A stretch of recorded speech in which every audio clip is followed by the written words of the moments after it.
If you died today, what dreams, what ideas, what gifts, what talents, what voice, what stories will die with you?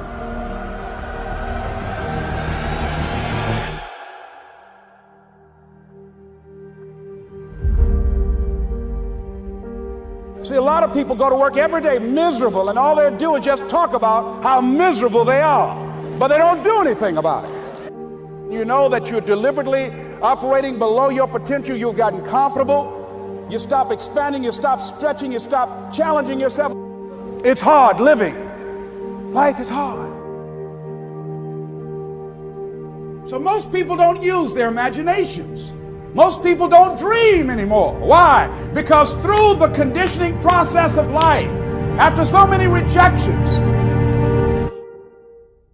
see, you know what you can do. You know what you have done, and you also have seen what has been done by others in your environment and by others in your circumstances. Then you look at where you want to go, and what most people do, they do that which they feel they know that can work because they've already done it or they've seen it done. And so they allow their negative history to determine the possibilities for them. And so when they run into a roadblock, even if they have something beyond their comfort zone, when they run into a roadblock, something happens to them. Most people allow life to control them and their circumstances. Look into the future. What is it you want? What is it you'd like to create for you? You want to make your dream come true, you got to stay focused. Some people rather get even than get ahead. Stay focused on where you want to go. This is not going to be it for my life. I deserve more than this. See, that will start making you do some stuff.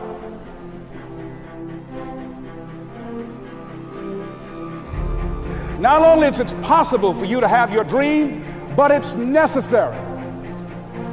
It's necessary that you have it, that you work on it, that you develop yourself, that you go for what is yours in the universe. The major key to your reaching your dream, your living up to your greatness, your making your contribution to your making things happen in your life is you. That you've got to take personal responsibility to make it happen. That you make it happen, that you don't give up, that you don't take any objection or disappointment or defeats personally, that you keep on keeping on, that you don't decide that I can't make it because you can't see the light at the end of the tunnel. Live your life with passion, with some drive. You've got to remind yourself that you've got powers within you, talents within you that you haven't even reached for yet. See, whatever dream you got, that dream, that idea, that has been given to you. There's no guarantee that because somebody is now down on their luck, they can never come back. Who can guarantee that you can't make it? That you can't have your dream? Who can guarantee that you can't do what you want to do? No one can do that. No one can predict that.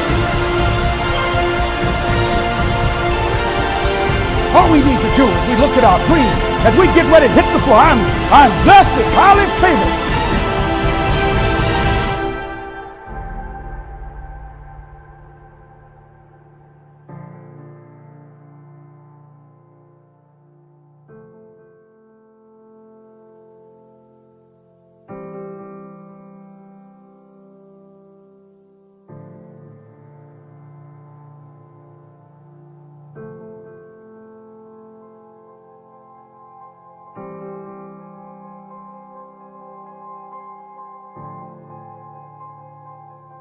How could a man hit a target he could not see?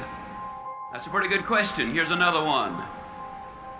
How can you hit a target you do not have?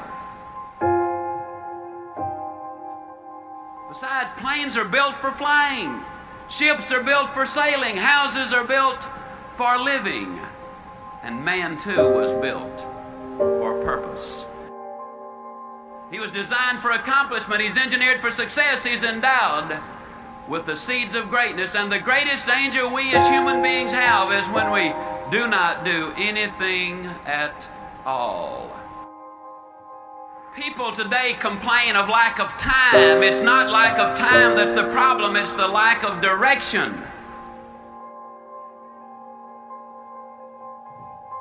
Are you a wandering generality, or are you a meaningful, specific? Are you going to work tomorrow because that's what you did yesterday?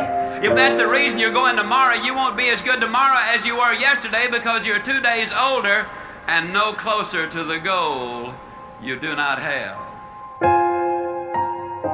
What about you personally? Have you got your goals laid out? Are you a meaningful specific, or are you a wandering generality?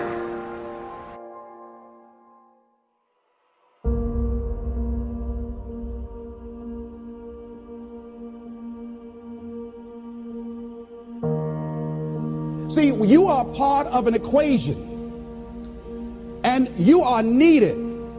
Part of why we should begin to look at how we give up our lives, that we got to begin to see, what is it that I'm supposed to do? What is my life work? And then give ourselves to that.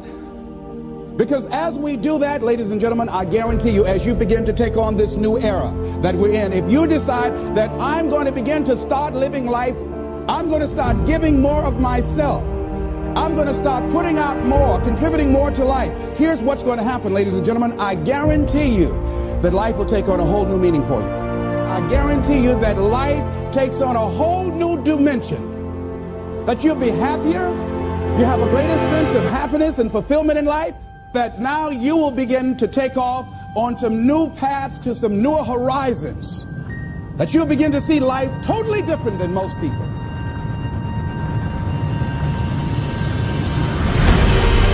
You got to have those long-range goals. And the rule is a simple one. You go as far as you can see. And when you get there, you'll always be able to see further. Are you a wandering generality, or are you a meaningful specific? And most of us go through life because we're not using that which we've been given, that we are punished, that we're going through life getting up in the morning with no reason to get up. There's a scripture, when I heard it, I couldn't understand it. I say, how cold? He that hath shall get, and he that hath not, even that he has shall be taken away. He that hath a generous view of life, he that has courage, he that hath initiative, he that hath resourcefulness. I say it with all of my heart. I know in my mind that man was designed for accomplishment, that he's engineered for success, that he is endowed with the seeds of greatness.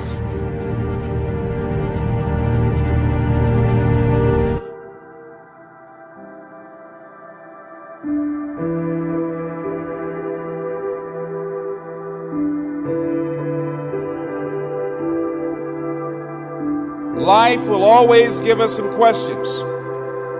There will be times when we have to take time to search ourselves and saying, with all of these things out here, these roadblocks and these obstacles, what is it going to require on our part to make it happen? What's the final determining factor that will determine whether or not we're losers or winners in life? And here's what the answer is. It's you. No, it's not your circumstances. No, it's not your past. It's you. You're going to determine that. No, not what happened to you. No. It's you. It's you. You will determine whether or not this mission that you're on, and I believe that we're all on a mission. I believe that we all have a purpose, and we didn't just show up just to work every day and face some hard experiences in life, or go home after work and pop a can of beer and sit in front of the television set. No, I don't think that life is like that for us.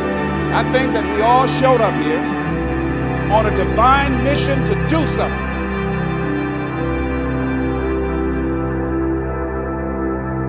See, all of us have to begin to work to overcome certain things that we have picked up along the way in life.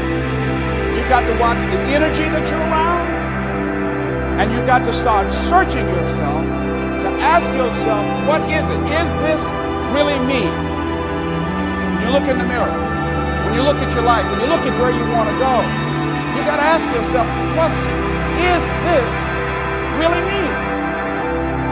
Samuel Smiles says, life will always be to a large extent what we ourselves make it. What we make it. What you make your life. Not what circumstances will make of it. Not what other people will make of it. But what you make of your life. That's what your life will be. Not what other people say it will be. Not what the environment will try and dictate to you. No, what you make it.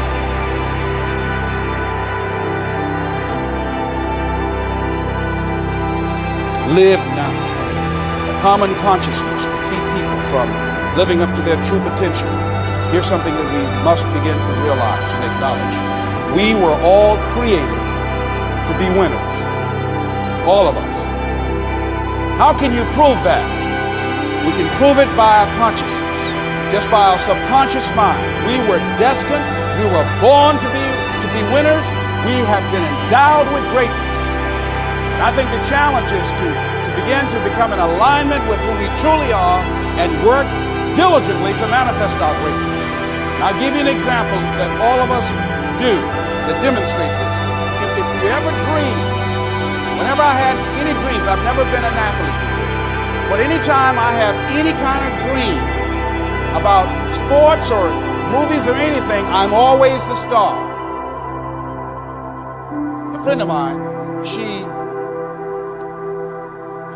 did her father's eulogy, and people were amazed at her, how they knew that she was daddy's little girl. They knew that they were very close, inseparable. And I asked her, how did you handle that? How did you do that? Because everybody knew that was not only her father, but her closest friend. And she said that the day that he died, she said she was in his room and she was talking to him. You know, she said, Daddy, I love you, but I'm a big girl, and as much as I want you to be here, I want you to do what you want to do. But I must tell you, Daddy, I love you and I'm going to miss you. And I'm afraid of thinking of life without you. And she said her father started moving his lips and he couldn't speak too loud, and she got closer and he said to her, you're going to be all right. You're going to be all right. And she said that gave her the look in his eyes. That gave her a certain assurance that there was something that even death couldn't conquer that was in her father, that was now a part of her. And that was, death could not take his spirit.